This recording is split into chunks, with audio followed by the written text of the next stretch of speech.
Nós estamos já há 3 meses conversando acerca do texto de Atos dos Apóstolos, capítulo após capítulo, verso após verso, e ouvindo a respeito do como Deus foi conduzindo a igreja até chegar em nós.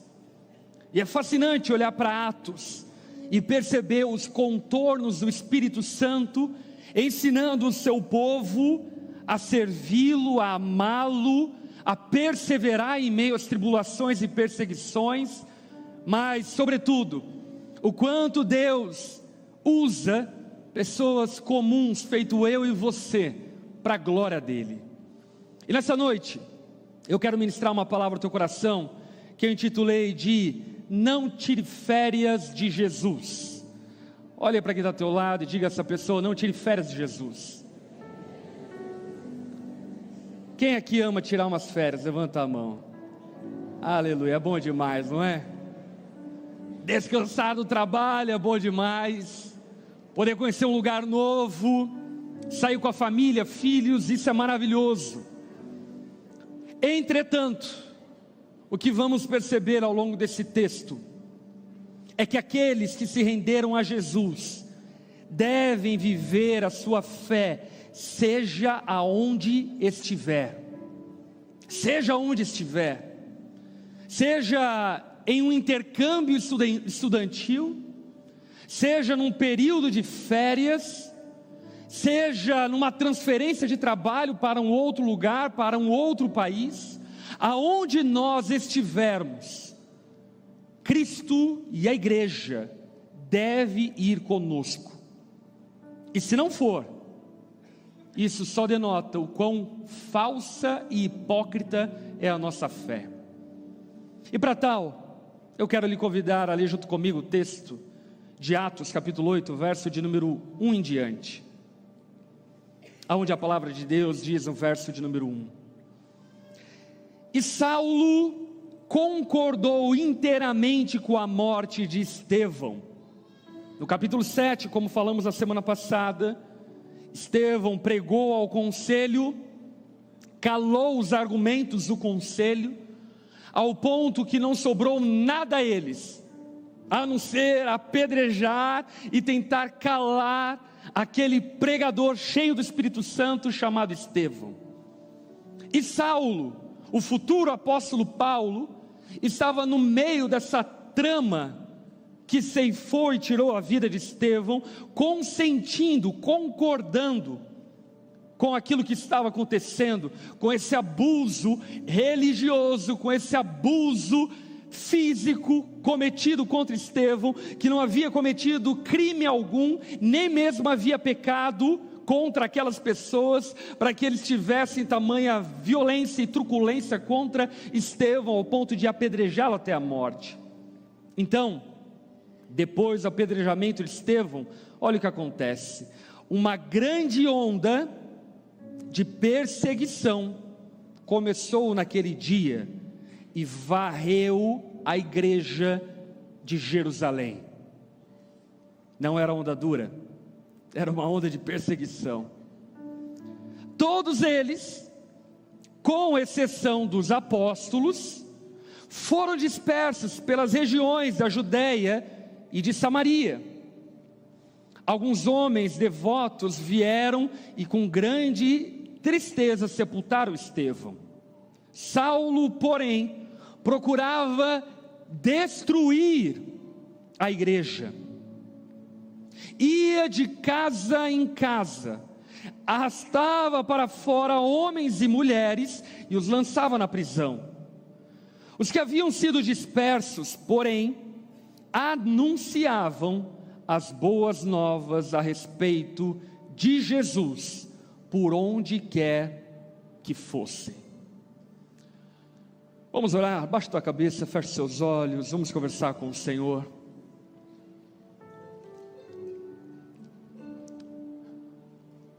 Pai, nós somos gratos a Ti por nos trazer até aqui. Obrigado, Pai, por Sua insistência em nos amar. proporcionar-nos salvação por meio de Jesus, e por meio do Espírito Santo transformar-nos dia após dia, para que sejamos feitos à imagem e semelhança daquele que de fato é o padrão de quem deveríamos ser. Essa noite, Espírito Santo, eu clamo a Ti, santifica-nos, transforma-nos, faça-nos compreender as implicações doutrinárias desse texto, e de uma forma profunda, mova-nos em obediência, em serviço, em amor, em missão, a respeito do Evangelho que nos alcançou. Fala conosco, esclarece o nosso entendimento e ajuda-nos a compreendermos as verdades implícitas e explícitas nesse texto. Oramos dessa forma e nos colocamos diante do Senhor, em nome de Jesus. Amém e amém. Uma coisa que é inquestionável é o quanto o povo hebreu entendeu errado os planos de Deus desde a criação. Desde a criação fica muito evidente que o propósito de Deus sempre foi abençoar todo mundo.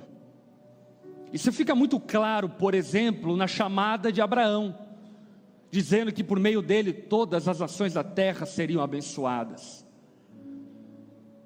Entretanto, o povo hebreu quis acreditar que a bênção de Deus era restrita à descendência genética de Abraão, ao ponto que em determinado momento Deus levanta um profeta chamado Jonas para pregar a um povo que não era o povo hebreu, os ninivitas. Você conhece essa história? E Jonas se nega, porque ele não queria que os ninivitas se convertessem. Na prática é exatamente isso que acontece. Jonas, tomado de partidarismo, tomado de nacionalismo, fica furioso com Deus, porque Deus queria salvar e abençoar um povo que ele mesmo não se importava e não gostava. E portanto Jonas decidiu ir por outro caminho. Nem preciso lembrar a você que aquilo que Deus planeja Ele realiza, e fica evidente na história de Jonas. Jonas passa por uma grande tempestade, é atirado ao mar, fica na barriga de um grande peixe durante 3 dias, e então ele é cuspido até ir a Nínive e pregar o evangelho da salvação por meio de Deus aos ninivitas.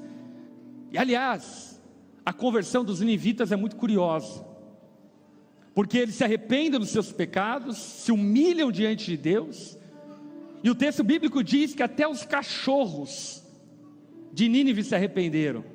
Quem é pai de pet aí tem uma esperança, quem sabe, não é?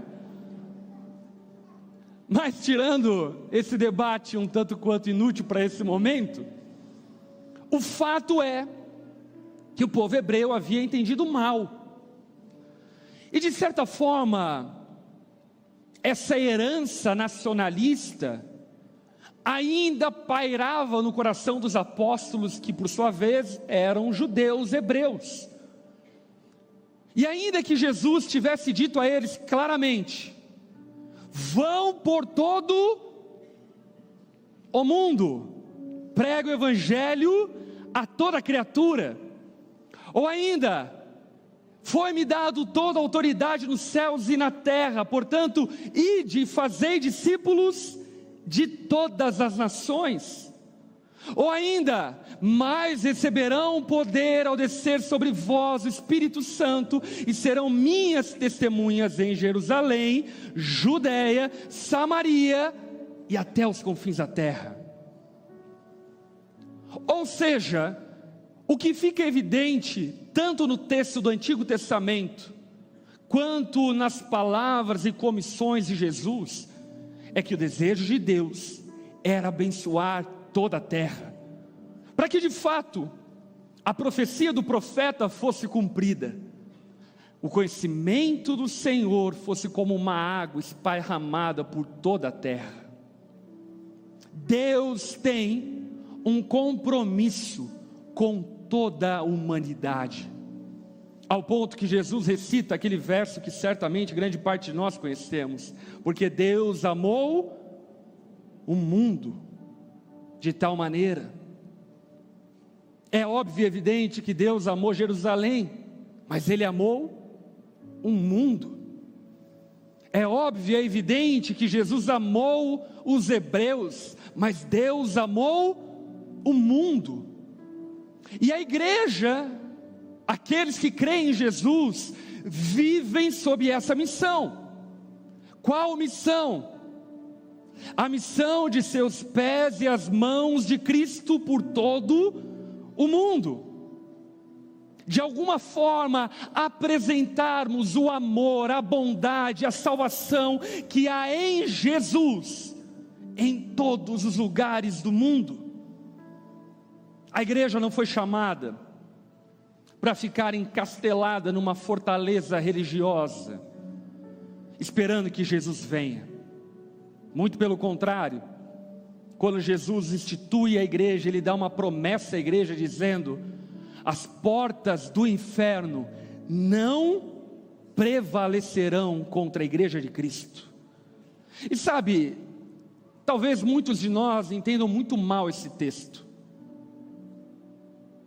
Eu lembro que na minha ignorância bíblica, quando eu li esse texto, a minha imaginação passava pelo quê? Nós, crentes dentro da igreja, numa vigília de oração, orando, clamando a Deus, dando as mãos e dizendo: Deus, livra-nos, Deus, liberta-nos, e os demônios batendo na porta e com chute dizendo: nós vamos invadir, e nós dentro da igreja dizendo: Deus, as portas não vão cair. Mas a verdade é que esse texto está dizendo exatamente o oposto. É a igreja indo para o mundo, para a Ásia, para a África, para a Oceania, para a América Latina, chutando a porta do diabo e dizendo: aqui quem manda é o Senhor.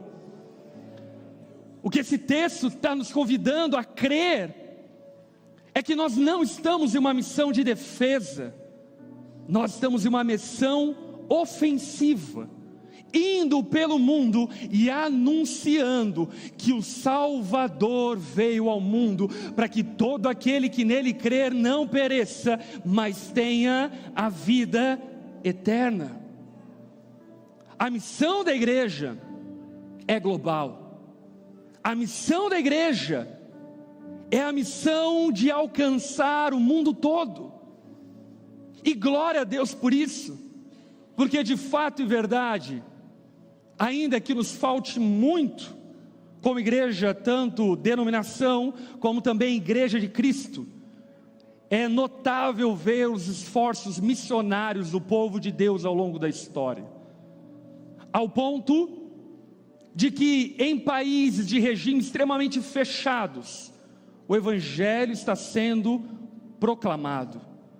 Na Coreia do Norte existem milhares de cristãos, e lugares extremamente truculentos, como por exemplo, ainda hoje eu estava lendo uma notícia acerca do fato de que na invasão russa à Ucrânia, as igrejas têm sido fechadas, os pastores têm sido perseguidos, mas a igreja continua avançando mesmo em um estado de guerra como o da Ucrânia, porque de fato, Deus, escute que isso é muito bom, Deus não é Deus dos ocidentais, Deus não é Deus de alguma naçãozinha, nós não servimos o Deus de um povo, de um país, nós servimos o Deus, o Senhor de todo o universo, dos céus e da terra, e diante desse Deus, o único Deus, todo joelho se dobrará, toda língua confessará que Ele é o Senhor. O que eu quero chamar a tua atenção, meu irmão, é que o nosso coração precisa ser um coração disposto a ir onde tem gente, e onde tem gente, Deus quer nos usar para estender a sua mão e alcançar essas pessoas de tal forma que elas recebam a mesma esperança, a mesma alegria, a mesma salvação que nós recebemos. Quem é que recebeu a salvação por meio de Jesus? Portanto, existe um chamado para nós, e esse chamado é global. Para onde a igreja deve ir? Repita comigo: por todo o mundo. A igreja deve ir por todo o mundo. É dramático falar sobre isso, porque invariavelmente algumas pessoas confundem o trabalho da igreja de levar as boas novas a todos os povos com meramente um trabalho social de assistência, por exemplo, aos pobres. E certamente faz parte do papel da igreja socorrer aos pobres e, por meio do socorro aos pobres, anunciar o evangelho. Entretanto, a igreja não é uma ONG de assistencialismo. A igreja é a embaixada do reino de Deus, para manifestar o reino de Deus por todo o mundo.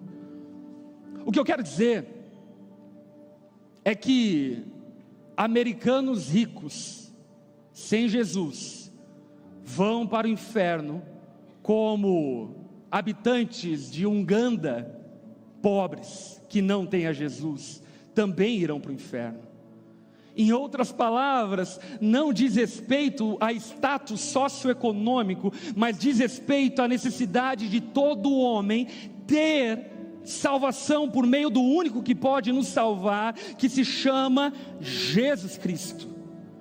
Por isso, a igreja deve ir para onde tem gente. A igreja deve pregar o evangelho todo, por todo o mundo, para todas as pessoas, em todos os lugares. Aonde houver gente, ali o evangelho precisa ser pregado. De verdade, talvez daqui a alguns 50 anos, a gente vai estar conversando a respeito de plantação de igreja na estação lunar, ou talvez em Marte, se o Elon Musk tiver sucesso na sua empreitada. Porque no final das contas, não se trata de qual país gostamos ou não gostamos, mas se trata de um Deus que ama pessoas, de um Deus que amou gente, de Deus que amou um povo, de Deus que está disposto a salvar gente de toda língua, povo e nação. Amém? Dito isso, olha o que o verso de número 1 ressalta acerca de Saulo. Saulo concordou inteiramente com a morte de Estevão. Quem era Saulo? Saulo é aquele que posteriormente se transforma em Paulo, o apóstolo. E Paulo mesmo, acerca de si próprio, diz que ele é judeu do judeu, fariseu dos fariseus, nascido da tribo de Benjamim, zeloso, contra o zelo perseguidor da igreja, alguém que supostamente amava o Deus revelado a Abraão. E Saulo, por tanto zelo por Deus, era perseguidor implacável da igreja de Cristo. E aqui eu quero te alertar acerca de algo que todos nós incorremos o risco de errar e pecar feito Saulo. Qual? Tome cuidado, porque muitas vezes na tentativa de defender a Deus, nós estamos perseguindo Deus. Saulo acreditava que estava fazendo um serviço zeloso para com Deus, perseguindo a igreja. Paulo piamente acreditava que aquele movimento cristão era uma seita que tinha que ser destruída, e de uma forma vil, de uma forma truculenta, violenta, Saulo se pôs a perseguir a igreja de Cristo implacavelmente. E acerca disso, algo precisa chamar a nossa atenção. O primeiro mártir da história cristã não morre sob as pedradas do mundo.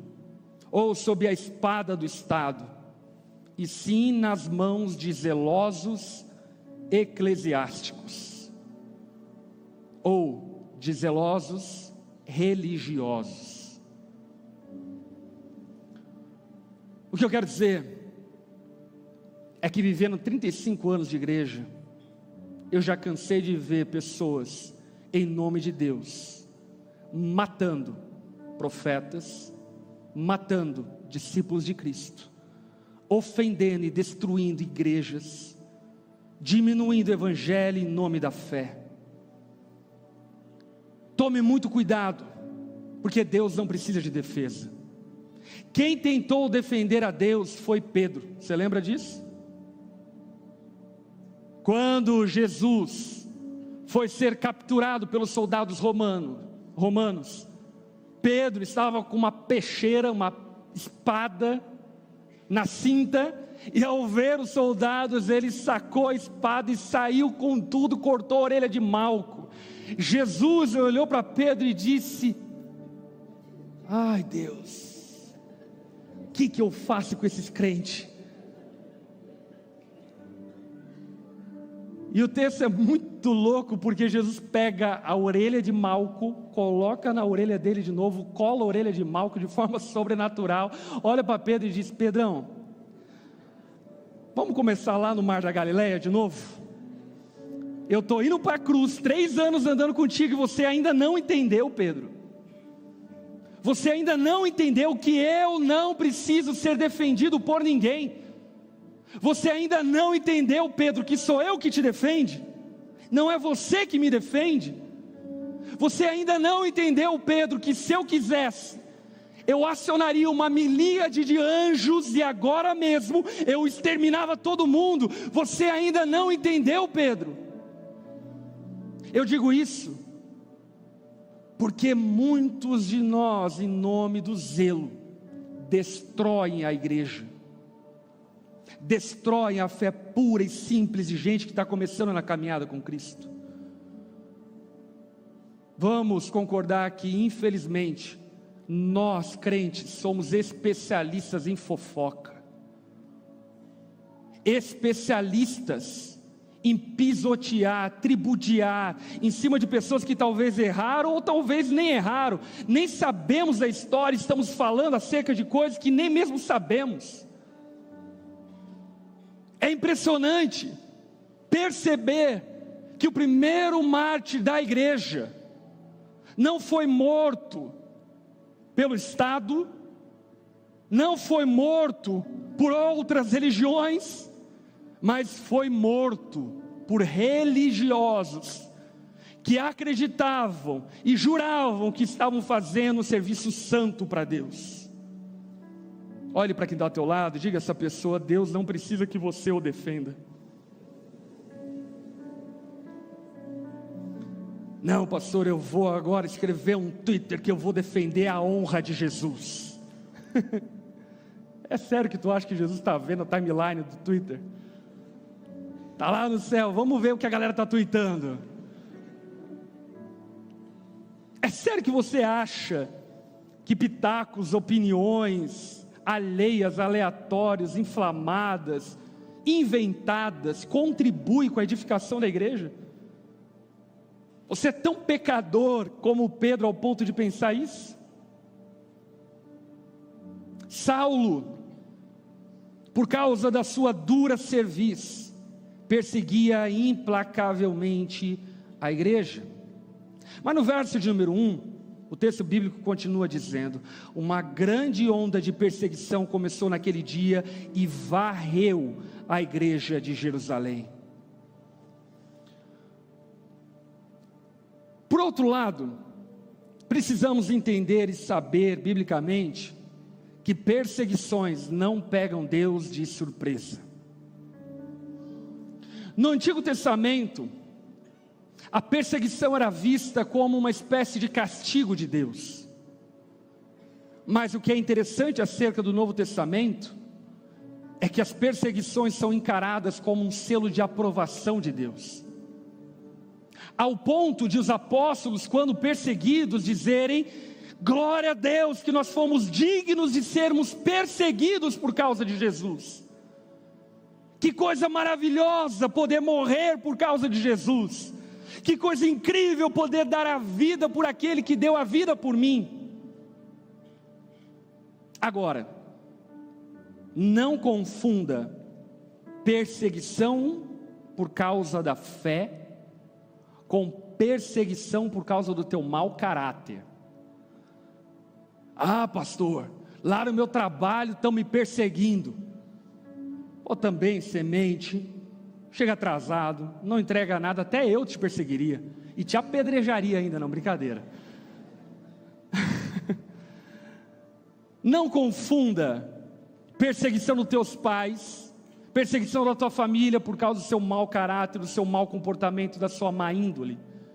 Eu estou falando de uma perseguição, por exemplo, contra Estevão, que não tinha motivação nenhuma no caráter dele, porque ele tinha um caráter irrepreensível, como falamos na semana passada. Ele tinha obras irrefutáveis, ele tinha palavras irresistíveis, mas ainda assim, uma grande onda de perseguição se abateu contra a igreja.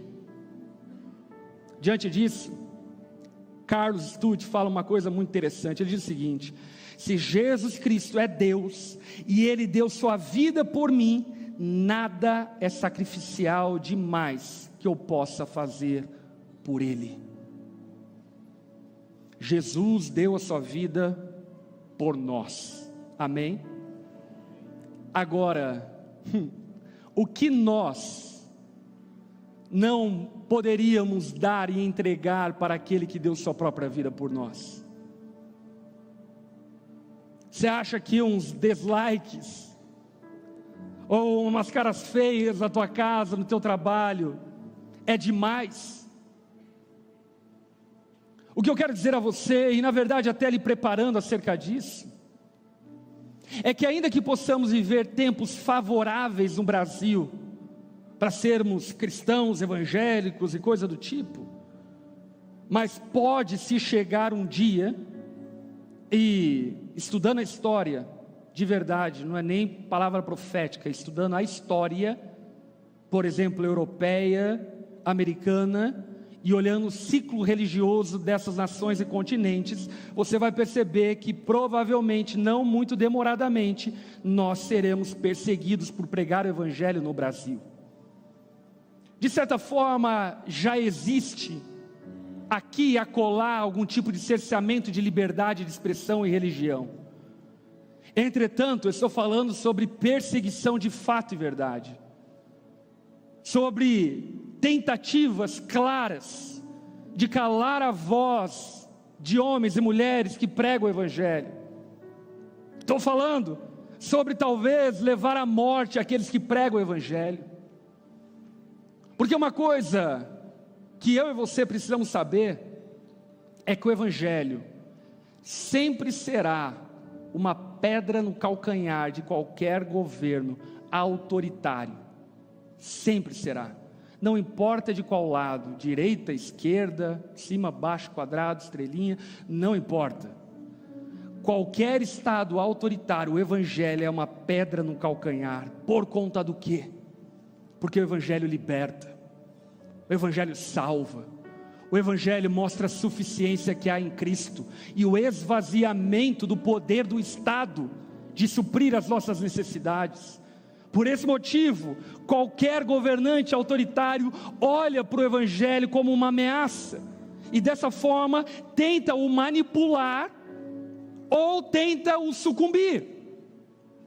Daí, por exemplo, você vai olhar na Rússia, o que é feito com o evangelho é uma manipulação da mensagem. Agora, em outros lugares, como por exemplo na Coreia do Norte ou na China, o que acontece é uma tentativa de sucumbir à mensagem e apagar qualquer linha que tenha qualquer palavra de Deus. O fato é que eu e você não devemos nos surpreender diante das perseguições, amém? Porque se Jesus foi crucificado, quanto mais nós, seus discípulos e servos. O objetivo da perseguição não é corrigir, O objetivo da perseguição é calar a igreja. Porém, olha o que acontece no verso de número 1 ainda. Todos eles, com exceção dos apóstolos, foram dispersos pelas regiões da Judeia e de Samaria. E aqui eu quero fazer a menção de algo muito importante, acerca do papel do pastor, ou o papel dos líderes da igreja. O papel dos líderes da igreja de Cristo é dar a vida pelas ovelhas de Cristo. O que está acontecendo aqui é o seguinte: em Jerusalém se deflagrou uma grande perseguição, e todo mundo de forma legítima começou a correr para tudo quanto é lado, porque começaram a ser boicotados, ameaçados de morte, e dessa forma foram para as regiões da Samaria, da Judeia, fugindo desse centro, desse epicentro vulcânico que era Jerusalém, e dessa ameaça eminente de vida que havia em Jerusalém. Porém, os apóstolos disseram: daqui nós não saímos. E aqui fica uma lição, tanto obviamente para aqueles que foram ordenados ao ministério pastoral, como também para aqueles que exercem algum tipo de liderança dentro do corpo de Cristo. Aqueles que exercem algum tipo de liderança no corpo de Cristo devem estar dispostos a morrer, a padecer, a empobrecer por causa das ovelhas de Cristo. E é isso que os apóstolos fizeram.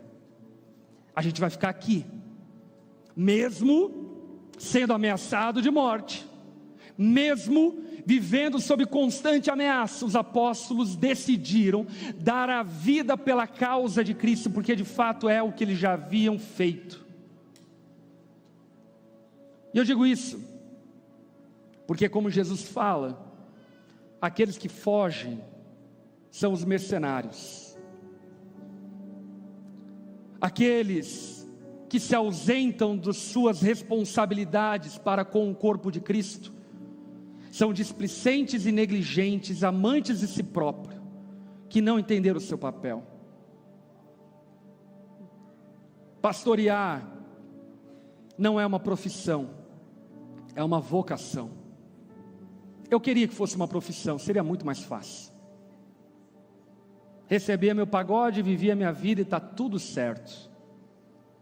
Mas biblicamente, pastorear é uma vocação. Pastores, líderes, precisam estar dispostos a padecer pela causa de Cristo.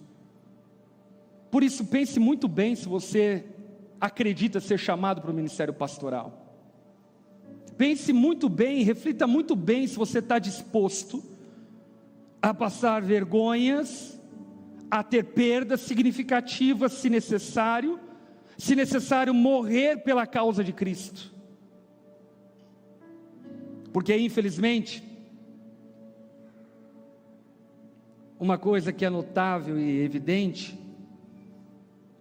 é a quantidade de líderes, pastores, que não entenderam o que é ministério. Eu já cansei de ver ovelhas perdidas, machucadas, desamparadas, simplesmente por causa de homens, mulheres que se colocaram em uma posição de pastoreio e tiveram uma atitude para com as ovelhas de fuga e mau caratismo diante dos desafios da igreja. Aqueles apóstolos deram a cara a tapa e disseram: nós ficamos aqui. Todos têm a possibilidade de fugir, os pastores não. E diante disso, inclusive, acho que vale a pena algumas observações. Sabe quais? Muito hoje se fala a respeito de salário de pastor, de vida como o pastor vive e assim por diante. E biblicamente, por exemplo, o apóstolo Paulo vai dizer em 1 Timóteo capítulo 5, verso 17, que os presbíteros, os pastores que fazem bem seu trabalho, devem receber honra redobrada. O que Paulo está ensinando a Timóteo é: já que os pastores, já que os líderes da igreja são como refúgio do mundo. Eles devem ser duplamente honrados pelo ofício que operam. Ou ainda, 1 Timóteo 5,19, não aceite acusação contra um líder, contra um pastor, sem que seja confirmada por 2 ou 3 testemunhas. O que Paulo está dizendo a Timóteo é: líderes, pastores do rebanho de Cristo vão ser alvo repetidos de calúnia, de difamação, de acusação e críticas absurdas. E diante disso, o que eu lhe falo é: se houver culpa no cartório, como diz Paulo, que ele seja exposto publicamente. Mas caso não haja nenhuma evidência e nenhuma prova dessa acusação, que você não aceite. Não aceite. O que a palavra de Deus está tratando em fazer é acerca do cuidado que se deve ter com aqueles que comprometeram-se a entregar a sua vida pela causa de Cristo, cuidando das ovelhas de Cristo. E obviamente que com isso eu não estou falando sobre uma instituição, mas eu estou falando sobre um santo ministério, que é o ministério pastoral. Os pastores devem receber duplo honorário, os pastores devem ter foro privilegiado. Por quê? Porque no final das contas, são os pastores que respondem pela igreja. Coisas que por vezes nós não pensamos, não é? Mas sabia que eu já respondi 2 processos por perturbação pública? E sabe qual era o motivo? Porque os crentes jovens saíram da igreja e faziam xixi na casa da vizinha. E a vizinha processou a igreja, e quem foi lá responder no fórum? Porque os crentes, nem preciso dizer nada, estavam fazendo suas necessidades no lugar indevido.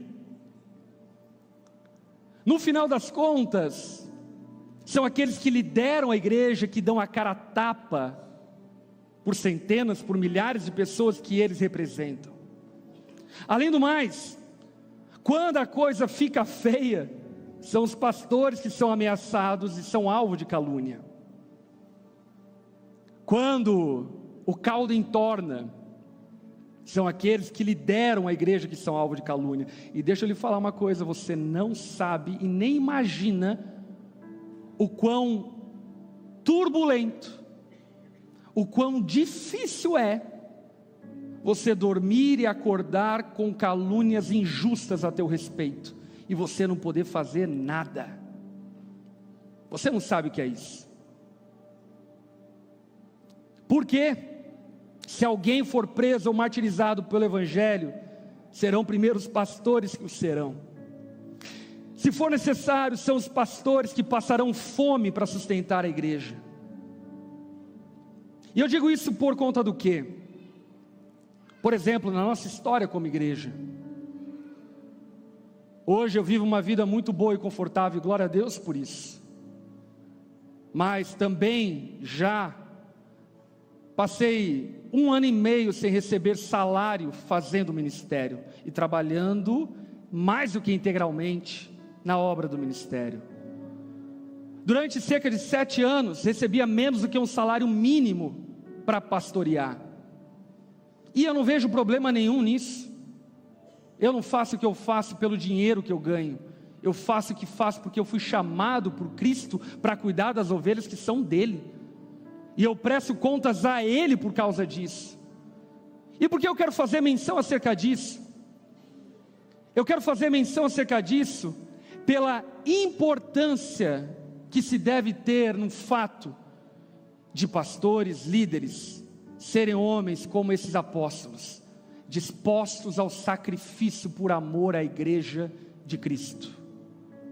O texto prossegue no verso número 4, e aqui a ênfase da mensagem, dizendo: os que haviam sido dispersos, porém, anunciavam as boas novas a respeito de Jesus por onde quer que fossem. Olhe para quem está ao teu lado, cutuca essa pessoa e diga: por onde você for, o Evangelho precisa ir junto com você. Muito se fala sobre sermos a igreja de Cristo. Eu sou a igreja de Jesus, nós somos a igreja de Cristo. Sim, Somos.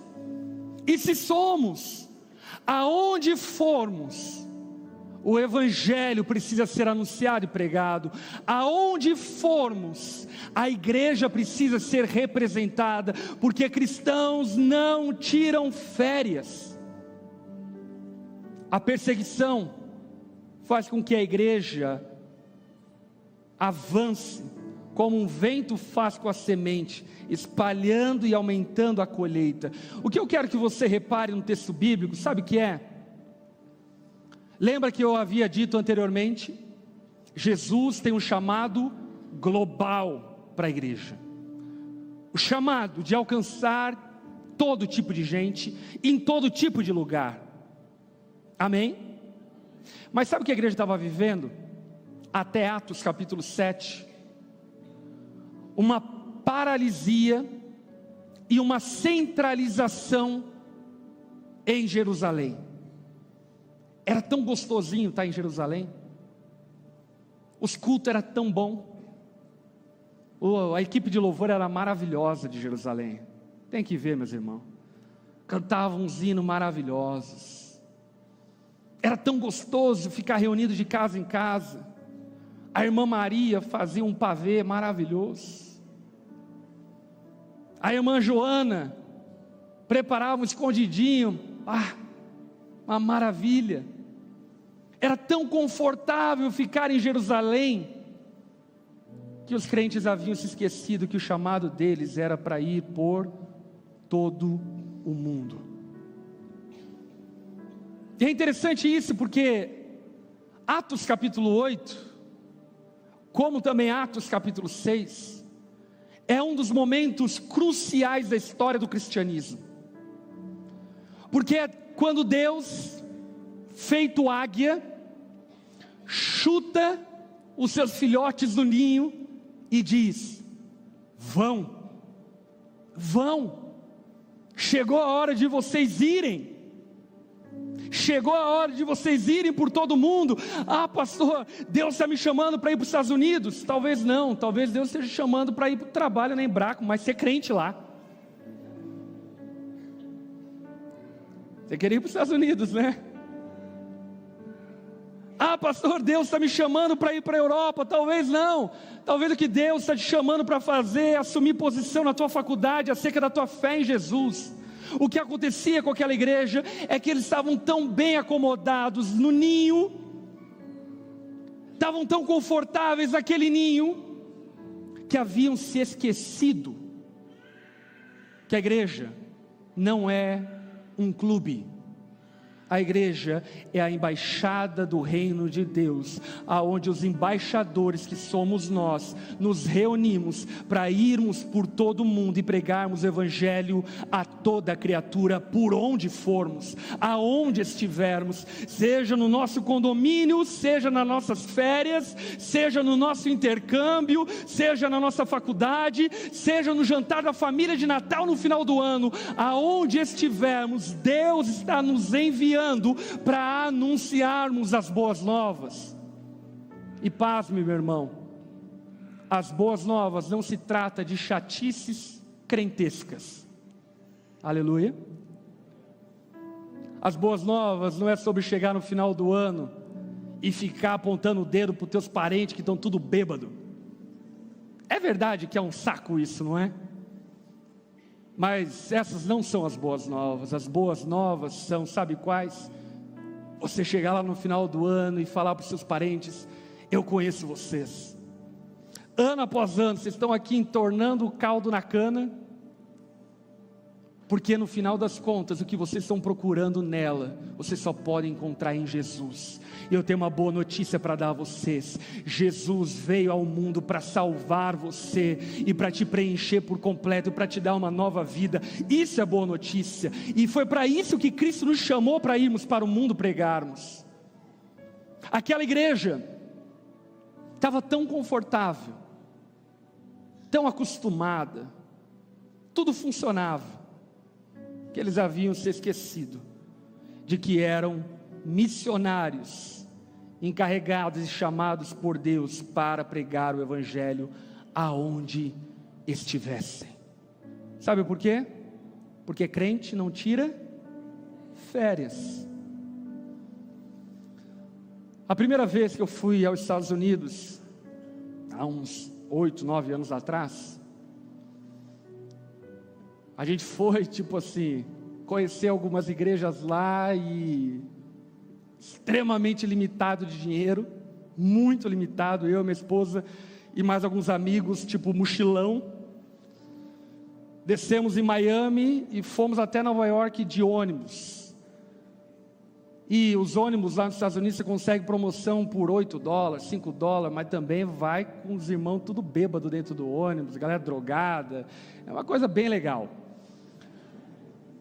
E aí a gente foi para várias cidades lá nos Estados Unidos, e em uma determinada cidade, uma pessoa me acompanhava na internet, e ela viu que eu estava na cidade dela, e entrou em contato comigo, oferecendo ajuda, se a gente precisava de alguma ajuda, enfim, na cidade que ele morava.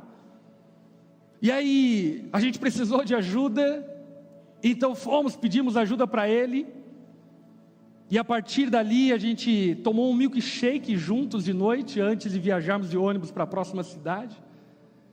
E adivinha, nas nossas férias, no mochilão dos Estados Unidos, nasceu uma igreja, que hoje é a Ondadura Charlotte, a partir de uma amizade de alguém que a gente encontrou no caminho. Ainda uma outra ocasião, também nos Estados Unidos, eu fui pregar em Boston, e aí pregando em Boston, havia uma menina que havia se convertido via internet, nas pregações, e que a gente estava começando a discipular, e aí então, soube daquela menina, e falei, cara, vou lá visitar ela e o grupo pequeno lá, que está reunido na casa dela. E aí eu fui até Chicago. Naquele dia que eu fui até Chicago, a gente estava numa sala pequena lá em Chicago, frio demais, havia umas 15 pessoas naquela sala, então eu pude pregar o evangelho, e naquela noite 6 pessoas se batizaram, e ali nasceu a Ondadura Chicago.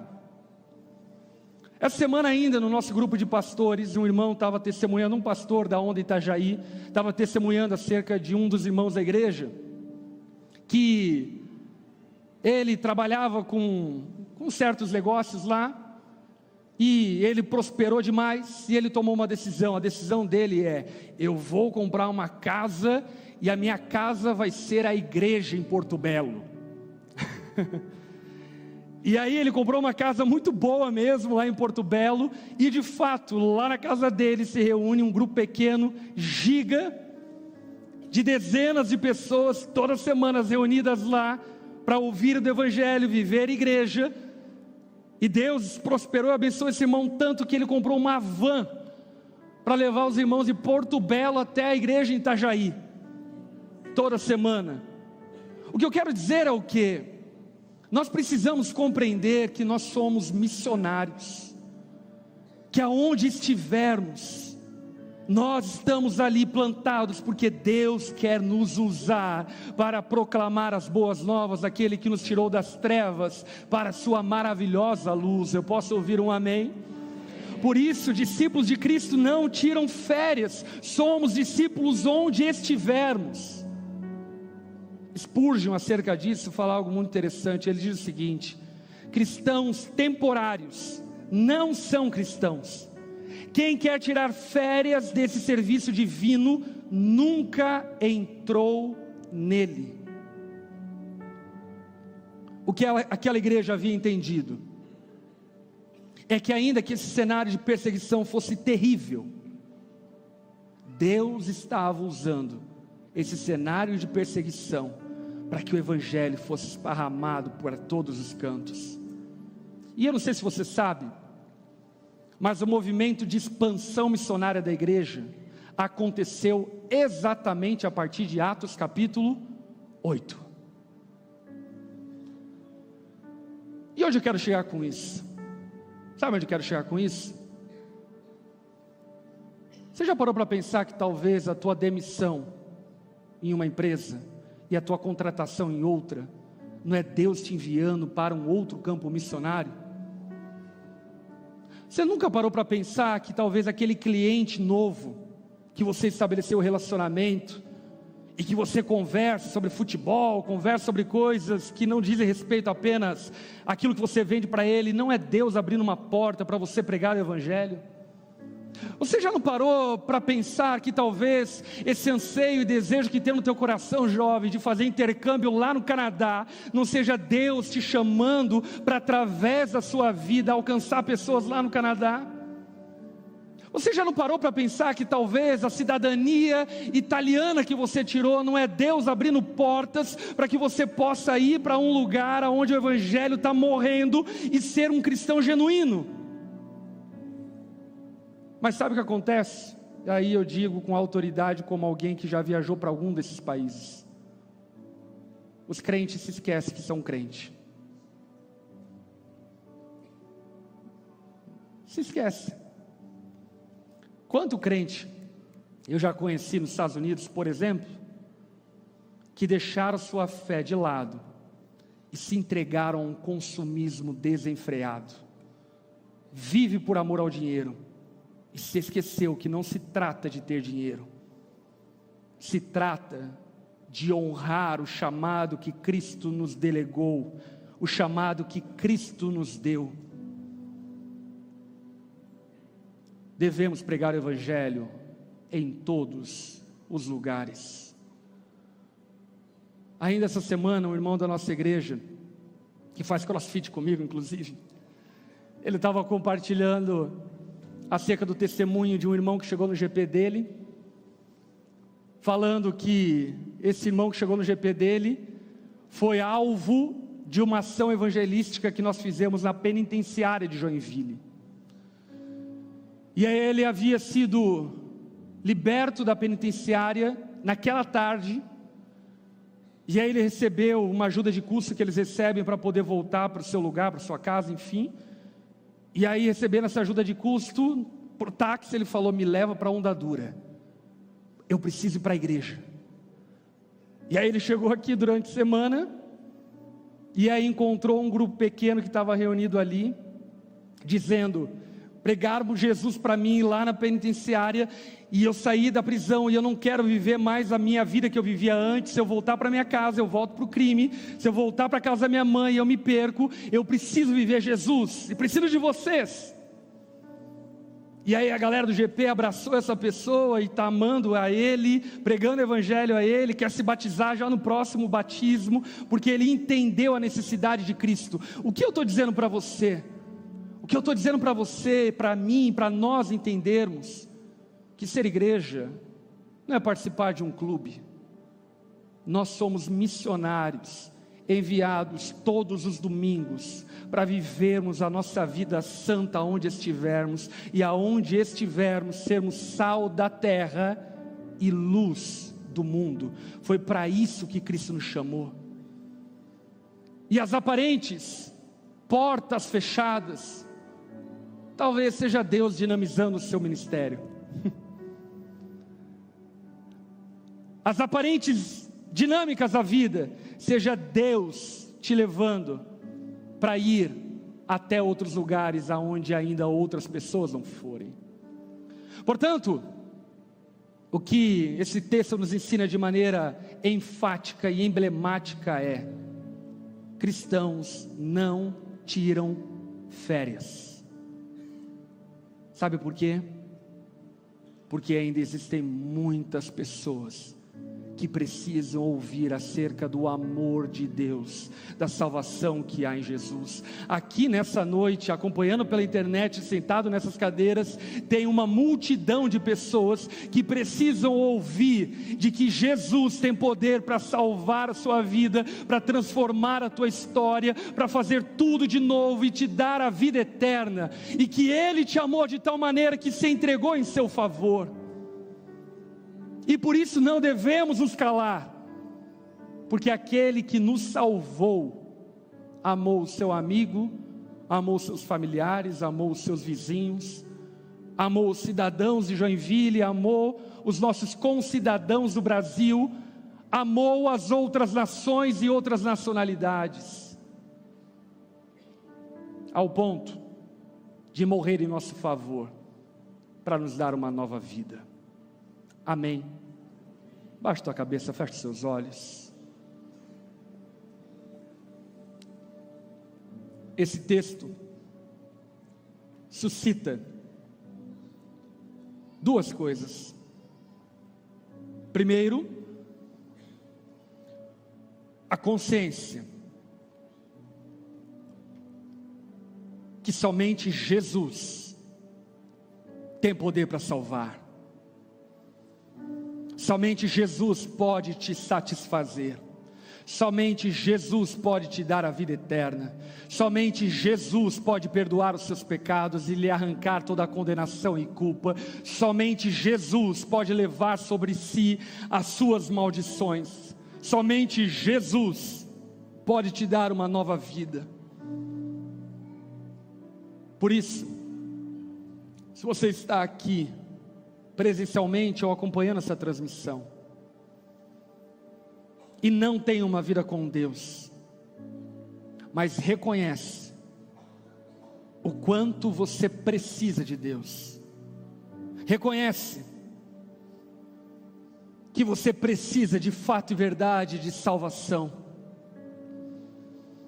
Talvez você está aqui e nunca havia parado para pensar que Jesus veio ao mundo para poder te alcançar e te dar uma nova vida,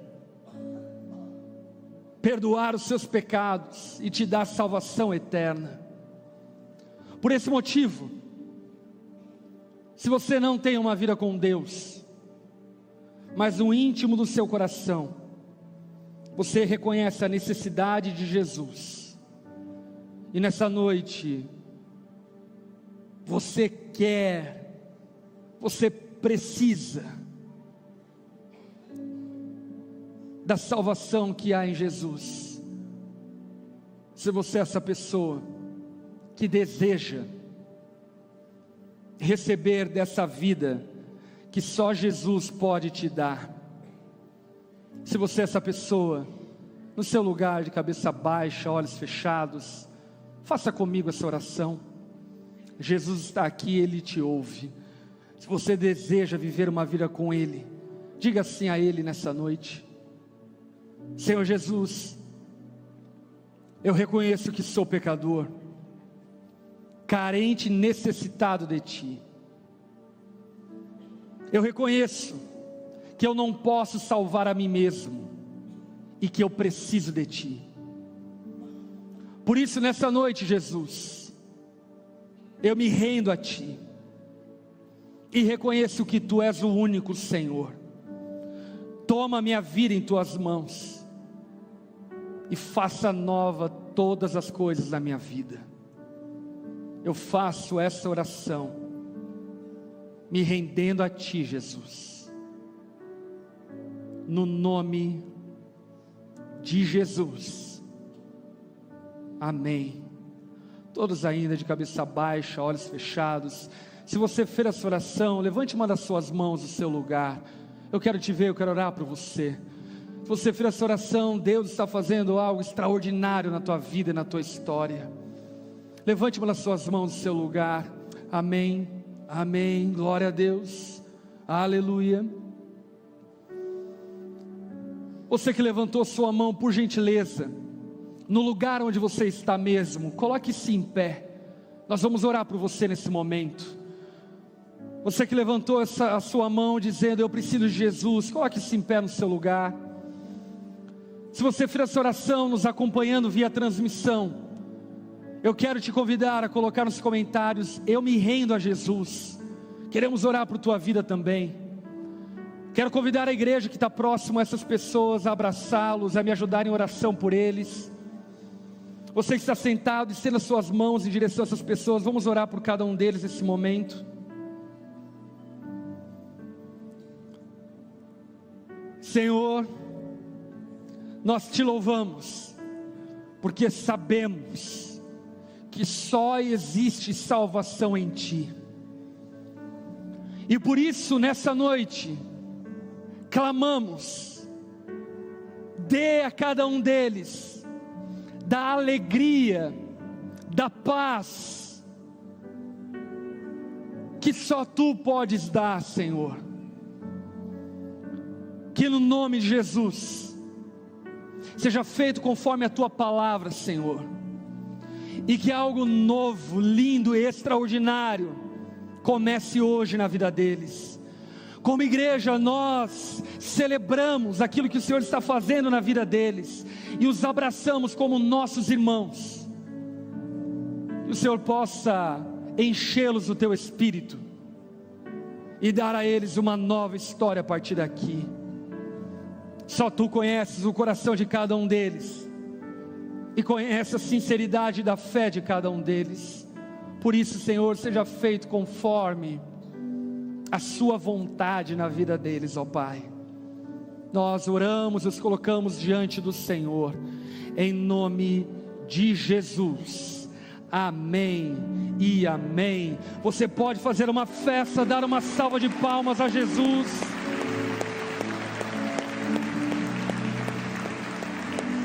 Aleluia. Coloque-se em pé no seu lugar.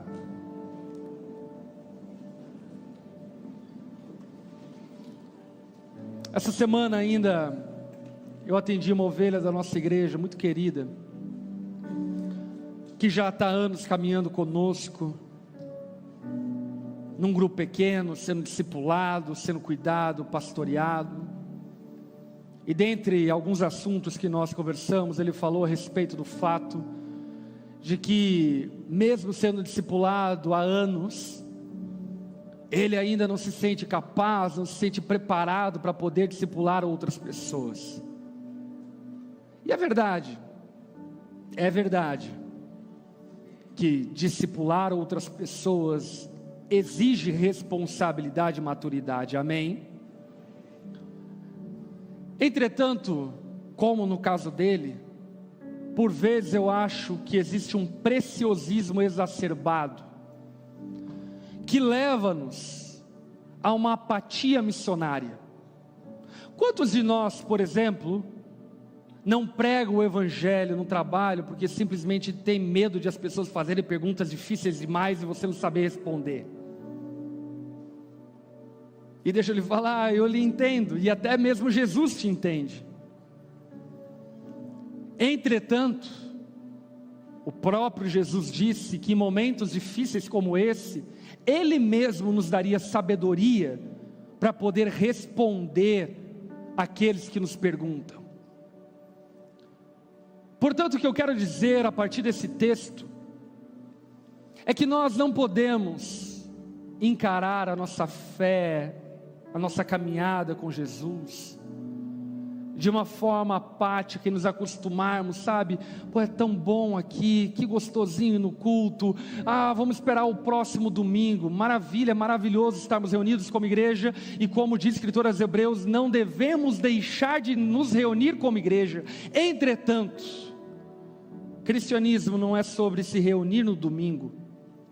Cristianismo é sobre ser um discípulo de Cristo, de segunda a segunda, aonde estivermos, seja na empresa em que trabalhamos, seja na faculdade que estudamos, seja tirando férias na Barra do Sul ou no Caribe, aonde estivermos, devemos levar junto conosco a mensagem do Evangelho e da salvação que há em Jesus. Quantos dizem amém para essa palavra? Deixa eu orar por sua vida, estenda suas mãos como recebendo. Senhor, nós pedimos perdão por tantas vezes esvaziarmos a nossa fé a um mero entretenimento semanal. Espírito Santo, nós clamamos, desperta o nosso coração em amor por aqueles que o Senhor amou. Desperta o nosso coração em compaixão por amigos, familiares, funcionários, patrões, gerentes, conhecidos, desconhecidos, que ainda não conhecem a Ti.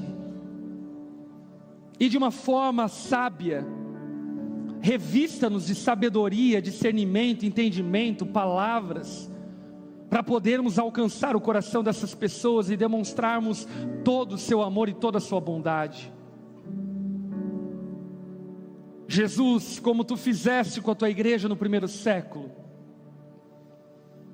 que a nossa dispersão semanal possa ser a oportunidade de levar o Evangelho aos bairros que ainda o Evangelho precisa chegar, às empresas que o Evangelho ainda precisa chegar, às escolas que o Evangelho ainda precisa chegar, às universidades que o Evangelho ainda precisa chegar, ao asilo de idosos que o Evangelho precisa chegar, às penitenciárias que o Evangelho precisa ainda chegar. Espírito Santo, mova-nos em uma compreensão santa, de que por onde formos, fomos enviados pelo Senhor, para pregarmos o Evangelho a toda criatura. Desperta-nos nesse sentido. Nós somos gratos a Ti, Senhor, por essa noite. Obrigado pelo privilégio de sermos igreja. Obrigado por tudo aquilo que o Senhor tem feito em nosso meio. Nós honramos o Senhor e Te damos graças e glórias, ó Pai. Que Teu amor, Pai, seja sobre nós. Que a graça e a paz de Jesus nos acompanhe, que o consolo e presença do Espírito Santo possa nos direcionar em tudo que vamos fazer, para a glória do nome de Jesus que nós oramos. Amém e amém. Você foi abençoado essa noite? Dê uma salva de palmas a Jesus. A Ele toda a honra, toda a glória e todo o louvor. Aleluia. Gente, você que está nos visitando pela primeira vez, nós queremos te dar um presente lá no nosso lounge. Você que fez a oração rendendo-se a Jesus, queremos te convidar a ir ao lounge também, para que a gente possa te abraçar e te ajudar a caminhar com Jesus a partir daqui. Amém? Deus abençoe, que você tenha uma semana maravilhosa. Abraço o máximo de pessoas que você puder. Até o próximo culto. Deus te abençoe no nome de Jesus.